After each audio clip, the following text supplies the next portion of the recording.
out the door, because our temperatures right now upper 50s and 60s. Then as you start to make your way towards the mountains, you've got upper 30s and 50s as well. But heading into our afternoon, it is going to be toasty, so that light jacket you may have grabbed, don't even need it. We're going to see those 90s across our valley floors, then some 80s as you head towards our mountains and off to eastern Idaho. But we are going to see some cooler weather start to come our way. Now we have this upper level ridge increasing the atmospheric thickness, which is why these lines are so far apart. That's helping us keep toasty throughout the afternoons. But as we start to see these changes and prepare for them to come, it's going to come from this trough tracking off the Pacific, and take a look at all that moisture that it's carrying. Now that is going to bring us some good rain into Wednesday and Thursday, so it's going to be really important to stay weather aware heading into the mid of the week. Now this cold front will arrive ahead of it, bringing us some scattered showers into the morning and then later into the evening by 6 o'clock. So we could possibly see some strong to severe storms taking place Wednesday and then again into Thursday. But as that cold front starts to exit, so will those chances of rain, and then on Thursday we'll see a lot of that bulk of the moisture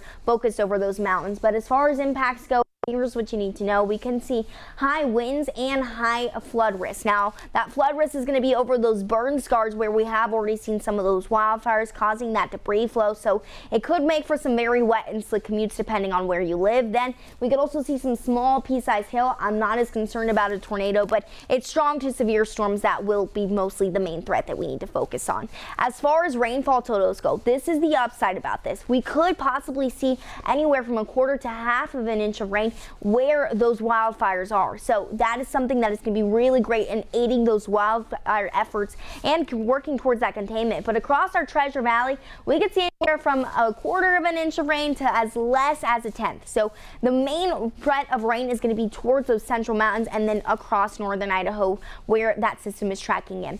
Now, this is something also that's interesting that we'll see. Snow. I know it is fall, guys, but you guys know I'm from the south. You know how I feel about the snow. Now 4 to 8 inches in Stanley, and this is at the highest elevations, 8 to 9,000 feet, so at those mountain peaks. So not really any impacts on the floor, but just something interesting to also talk about that's coming through the system. It just shows you fall and then winter is going to be right around the corner. Now heading into the rest of our week, we'll see temperatures sit in those 70s and 80s, but the main days you need to really pay attention to the weather, Wednesday and Thursday. So go ahead and download the Idaho News 6 app. Otherwise, we're going to head on over to the roads.